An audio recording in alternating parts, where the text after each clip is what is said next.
मन, बुद्धि और विवेक।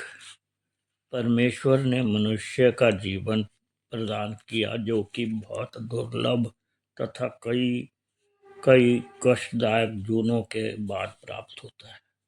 मनुष्य के शरीर के अंदर सूक्ष्म शरीर के साथ अंतःचतुष्टीकरण होता है जिसमें 4 तत्व होते हैं: मन, बुद्धि, चित्त और अहंकार।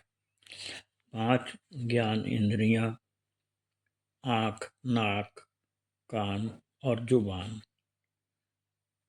5 कर्म इंद्रियां होती हैं: 2 पैर, 2 हाथ और जनेंद्रिय। मन बहुत ही चंचल, पानी की तरह तथा हाथी की तरह हठी होता है। मन पानी के भाव के कारण सीधा नीचे को बहता रहता है, अर्थात वह सदा गलत विचार पैदा करता है। मन किसी भी वस्तु, व्यक्ति और सुंदर स्थान देखकर जल्दी भटक जाता है। यदि वह उस मनुष्य की बुद्धि पवित्र हो तो वह मन को समझाकर पुण्य कर्म करवा देगा, और यदि मन गलत कार्य में उसका साथ देगा तो मन पाप कर्म कर बैठता है। मन बुद्धि के ऊपर भी पावर है, एक उसको बोलते हैं विवेक।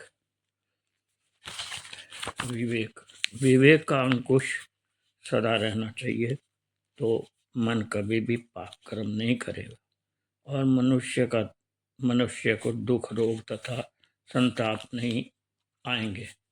विवेक सिर्फ साधु प्रवृत्ति वाले संस्कारी माता पिता, संतों से और सत्संग, भजन कीर्तन आदि से प्राप्त होता है, जिस कारण उसे परमात्मा का ज्ञान मिलता है।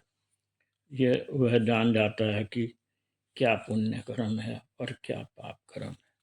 बुद्धि तो हर मनुष्य में होती है, लेकिन विवेक किसी किसी में होता है। मैं आपको इस संबंध में एक उदाहरण के द्वारा समझाता हूँ, जिससे आपको मन, बुद्धि और विवेक के बारे में साफ साफ ज्ञान प्राप्त हो जाएगा। एक स्कूल के पास एक सुंदर आमों का बगीचा था। एक 12 साल का बालक स्कूल से अपने घर की ओर जा रहा था।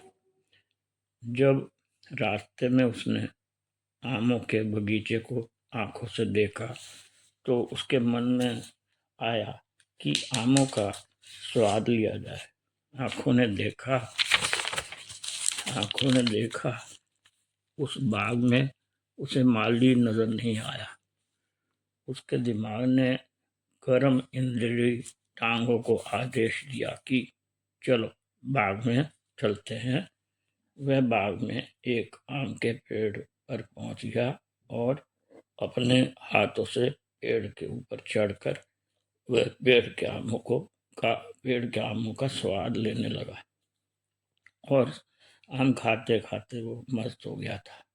कुछ समय बाद उस बाग का माली उधर आ निकला और उसने आमों को खाता हुआ वो बालक देख लिया और गुस्से में वो आ गया माली, और गुस्से में चिल्लाया, कहा कि जल्दी पेड़ से नीचे उतरो। क्या यह बगीचा तुम्हारे पिता का है? यह बोलकर जब ये उसने माली की बालक ने आवाज सुनी तो गुस्से में जो बोल रहा था तो वह डर गया और घबराकर पेड़ से उतरकर भागा। जब माली भी उसके पीछे भागा और भागते भागते उस बालक की टांगों, हाथों और पीठ पर 3-4 डंडे जमा दिए। जब उसे माली के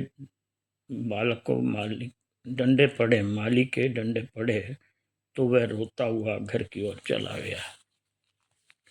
इस उदाहरण से हमें यह पता चलता है कि ज्ञान इंद्रिय आंखों ने आमों को पेड़ को आंखों ने आमों के पेड़ की आमों को देखा, पहले देखा, मन में विचार किया, आमों को खाना खाया, बुद्धि ने उस गलत कार्य में बालक का साथ दे दिया।